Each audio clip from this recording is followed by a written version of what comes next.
estamos aquí con el señor Tony para hacer una serie de preguntas de nuestro antiguo campanar. Bueno, ¿cómo era campanar cuando usted era joven? Pues yo vine aquí a campanar en el año 70, entonces no tiene nada que ver el campanar de entonces con el de ahora, por una sencilla razón, porque aquí en el patio de casa, en la calle Benifallo, para entrar al portal tenía que atravesar la acequia de Rascaña con unos tablones de un palmo más o menos y íbamos así andando como haciendo funambulismo para poder llegar al patio. No tiene nada que ver. Lo que es la plaza esta, que donde plantan la feria de antigüedad de Campanar, eso era un campo en ruinas. Había una casita ahí, una casita en ruinas y una higuera. Y ahí poblaban un montón de gatos, ratas no había, porque gracias a los gatos, ¿no? Pero, y todas las calles estaban sin asfaltar. Antiguamente se hizo famosa el barrio de Campanar, que entonces era pueblo, porque aparte de la agricultura que se dedicaban los hombres, había muchas mujeres que se dedicaban a lavar ropa, tanto a los hospitales como a gente de Valencia. Y se hizo famosa por eso, porque eran lavanderas y eran lavanderas y lechera. La lechera, y ahí te muñían la leche y te la llevabas calentita y buenísimo. Pasa que ya vino la modernidad y con la seguridad e higiene todo eso se prohibió a mediados de los años 70, por allá, por el 75, 77, eso se prohibió y ya fuimos a Tetarí. Aquí la gente se conocía más por el apodo que por el nombre. El tío Bocha, el tío Cinta, el tío Batiste, bueno, todos tenían un apodo. Y ya de la familia del tío Bocha, de la familia del tío Batista, como pasa en los pueblos. Y esto es que esto era un pueblo. Y se llama, hay dos versiones de por qué se llama Campanar. Una versión es que antes Jaime I, para conquistar Valencia, el Cid, puso más a la, conforme estoy sentado hacia la izquierda, está el Pouet, y a la derecha, donde está la fe, aquí era Tendetes. Y esto es donde acampaban las tropas. Esa es la versión. Por eso se llama campanario. No tiene nada que ver con el campanario. El campanario, todos los pueblos tienen un campanario, no se llaman campanario ninguno. Entonces aquí acampaban las tropas.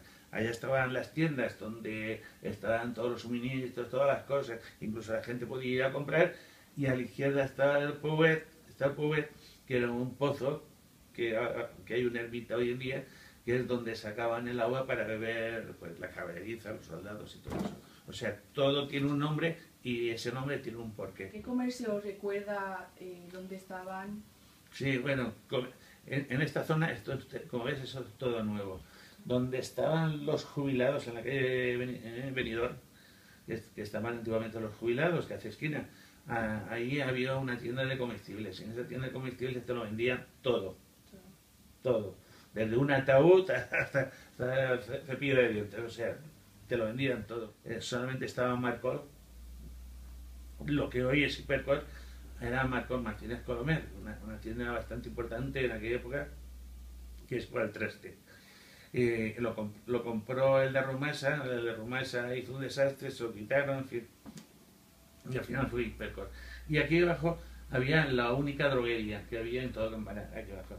Había otra en el centro del pueblo, pero era un cuchitril, una cosa pequeña y tenía sota caballería, o sea, tenía muy poco. Sin embargo, este Vicente tenía, bueno, ya tenía una droguería bastante grande que tenía de todo, pinturas, tenía de todo. El otro, pues era... Y en la calle donde está la plaza del pueblo, ahí estaba la primera farmacia, que era del letrado Mulet. Había una farmacia, igual que ahora hay 4 o 5 farmacias, antes que eran Mulet, y estaba al lado. Y esa droguería estaba más o menos donde está ahora el parvulario. El parvulario ese de la plaza, era una droguería, pero era mucho más pequeñita. Vale. ¿Recuerda a quién lo reventaba? No, eso no, ya no me acuerdo. No me acuerdo. ¿Aún existen? No, que va. No, las carreteras, ¿cómo eran? Las carreteras, bueno, pues la carretera esa de la avenida Pío XII, eso era un camino sin asfaltar. Un camino sin asfaltar, porque hicieron los jesuitas ahí, y los jesuitas, pues ya a los jesuitas era una odisea, porque era cuando llovía a todo un barnizal, no había nada asfaltado. Y eso, aquí era una carreterita también, a medio asfaltar, con una luz aquí, otra luz allá, y hubieron bastantes accidentes. En aquella época, el autobús venía a campanar cada media hora, había uno nada más. Iba a la plaza del ayuntamiento, que se llamaba el Caudillo antes, iba a la plaza, cargaba a las medias y a las horas. Ahí cargaba a la media, aquí a la hora. Se iba a la media y aquí a la hora, a la media y a la hora. O sea, tenías media hora de uno a otro. Se estropeaba el autobús. Bueno, pues sale. A hacer más. El campanar estaba muy alejado, ahora estamos juntos, ¿no? Pero parecía que ir a campanar, atravesar el río era, bueno, era una cosa seria. Atravesar el río, allá a campanar. Empecé a hacer amigos, me acostumbré a esta vida de aquella época tranquila, ahora es una odisea. Desde que vino Hipercor, esto no tiene nada que ver, pero esto era una vida tranquila, que aparcabas donde te daba la gana. Sí, nos conocíamos todos. Si no hablabas con él, más o menos sabías dónde vivía. Yo te conozco a ti de vista, que no hablo contigo, pero yo sé que vives en el 22 de Monasterio de Poblet, el piso no lo sé, pero yo sé que vives ahí. Y más o menos sabía tu nombre porque tanto en el horno, en la droguería, en la paquetería que estaba que también la han cerrado. Oye, esta chica morenita tan buena que está, sí, esta es Esther. Ya sabía más o menos el nombre porque habíamos coincidido en ese sitio. Sí. Después vino el boom, que el boom de Campanar fue que todos los representantes de ropa iban por los pueblos a vender su mercancía, ¿no? Y empezaron, se pusieron unos cuantos, ¿de acuerdo? Que en vez de ir a molestar a los clientes, porque a tu tienda iba yo, después ibas tú. Entonces dije, no, vamos a buscar una zona y vamos a instalarnos ahí. Y todos los bajos que había eran tiendas de ropa al por mayor. Habría más de 100. Todos los bajos de Campanar estaban llenos de ropa. Y ahora hay muchísimos cerrados. Era de Tony Tolda, que en la tienda, el bajo no era suyo. Y lo traspasó a la Santander por 30 millones de las antiguas pesetas. Sin ser el bajo suyo, imagínate lo que valían los bajos. Cuando un sueldo era, yo voy a verla en pesetas, que era entonces, en euros puede ser 800 euros, ¿sabes? Pues cuando uno cobraba 800 euros, el alquiler de ahí ya valía 600 de cualquier bajo. Los bajos estaban deseando que tú cerraras para meterme yo. Sí. Ay, que me va muy mal, te lo traspaso. 15 millones de pesetas. No, 15 millones, te doy 8. No, 8 no. 15 millones, 12, 13. Como en la televisión, eso de comprar y vender. Pues era eso. Y todas las tiendas, solamente habían en esa tienda lo que es el supermercado, la panadería primera esta que hay. Eso era una tienda de ropa. Era todo tienda de ropa. Solamente había uno que era el de Manolita, el horno del final. Y el lámpara estaban tan arreglado, era un cuchitril. Y hubo una casita bajita, que tenía un toldajo así de cañas, y había una parra. Por eso se llama la calle Parra. O sea, la calle Parra se llama Parra porque había una casita con una parra. Eso es inimaginable, tú no te lo puedes imaginar. Una casita, pero nada. ¿Eran habituales así, casitas así de paja? Sí, había muchas, sí. Y cuando te vas para Carrefour, todo era campo. La avenida aquí ya no estaba hecha. Yo de aquí de casa veíamos los jesuitas. Pero para ir a los jesuitas era un caminito que cuando lloviera era un barnizado. Tenías que ir con el palo de furamulismo para no caer, porque te pegabas unos resbalones que no veas. ¿Cómo eran las huertas? La huerta es la mejor que hay. Cuando aquí iban a construir esta finca, por ejemplo, que la había construido, y esa, pues cuando empezaban a escarbar la tierra, pues si escarbaban 15 metros, era todo 15 metros de tierra de esta, como se dice en el valenciano, era sosa, roja, fuerte, buenísima. Aquí plante lo que plantes en esta tierra, te crecía, es buenísima. Y la profundidad de tierra no sé lo que es. Porque cuando hacían un sótano, fíjate que en lo que es la Opel, la primera finca que hay un boc ahí, de eso estaba la casa, había un concesionario Opel. Cuando hicieron esa finca hay un garaje de 3 plantas y hasta la tercera planta era todo tierra. Yo no sé la profundidad de tierra donde llega. Era muy... Sí, sí, y ahí tirabas una semilla y te crecía. Es la mejor tierra. Y quedan 4 trozos de tierra nada más.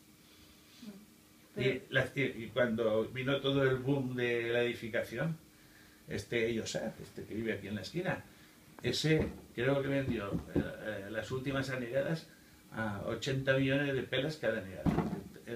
Traducido en euros no lo sé. 80 millones de pesetas. Pero lo más habitual que se cultivaba aquí era... Aquí eran hortalizas y naranjas. Vale. Sobre todo hortalizas. Que siguen haciendo patatas, sí, las 4 tierras que hay. Porque hoy en día la agricultura no sirve para nada. Antes era el sustento de muchas familias, pero ahora la agricultura. ¿Cuáles eran las fiestas más habituales? Aquí, sí. El 19 de febrero, la fiesta de la Virgen de Campanar, que antiguamente es que la encontraron en un pozo. Habitualmente el 19 de febrero, cuando hacen la procesión, era solamente de hombres. Y las mujeres que habían hecho alguna penitencia iban descalzas detrás de la procesión, pero delante no iba nadie. Hasta eso ha cambiado. Hoy en día en la procesión van hombres, mujeres, niños, niñas y hay de todo, ¿no? Pero antiguamente era solamente una procesión de hombres. Y a mí me extrañó mucho en la procesión, más de 1000 hombres seguro. Yo no sé dónde salían. Yo no sé dónde solamente eran hombres, ¿no? Hombres. Todos hombres. Pero en aquella época más de 1000 hombres. Sí. ¿Qué comían? O sea, ¿recuerda? La comida habitual aquí, pues como todo el mundo, aquí siempre se ha comido mucho arroz. En Valencia, en todas las casas, era habitual el arroz. Y sobre todo, lo que más habitual, porque era la huerta aquí, el arroz en fesosinaps, que hacen aquí en la feria, que vas con la cazuelita y te ponen eso, porque la fiesta de aquí se la toma muy en serio, muy en serio. Hay una devoción muy grande para una virgen tan pequeñita, porque la Virgen de Campanar es muy pequeñita, sí. Pero la devoción es enorme. Es muy grande. Es enorme. Tiene mucho aprecio. Sí, sí. Pero el tamaño en eso, yo soy catequista, porque aparte de ser profesor mercantil, una carrera que ahora se llama empresariales o no sé qué, o dirección de empresa, antiguamente se llama profesor mercantil. Pero soy catequista porque también cuando ya casado y con hijos, hice teología, pues me gustaba. Pues, soy una persona católica practicante. Entonces, me gusta decir en la catequesis, decir, ¿cómo iba un hombre, un piloto con su hijo de la mano, y dice, papá, ¿cómo es Dios grande? Y al cielo de un avión, ¿ves que el avión aquel por allá, en las rayitas? Así de grande, y pues es muy pequeño, lo coge a la mano y como el piloto se lo lleva al cuartel. ¿Y dónde está el Hércules? El Hércules está allá. El Hércules es un avión enorme que caben tanques, camiones, personal, todo. Entra, y cuando entra el niño al avión y sale y entra papá, el avión es muy grande. Y dice, depende de lo cerca que estés de Dios, lo que es grande o pequeño. Bueno. Y esto es igual, como es la Virgen pequeña, pero que sea pequeña, no quiere decir que sea inmensamente grande para poder campanar. Es una otra historia que no la tengo justificada, que es ir a campanar, ir al campo, campanar, anar al campo, ir al campo. Pero esa, algunos la dicen, pero no la tengo estudiada y no creo que sea correcta. Pero siempre cabe la duda. Muchas gracias por hablar con nosotros y ayudarnos a rescatar la historia de Campanar.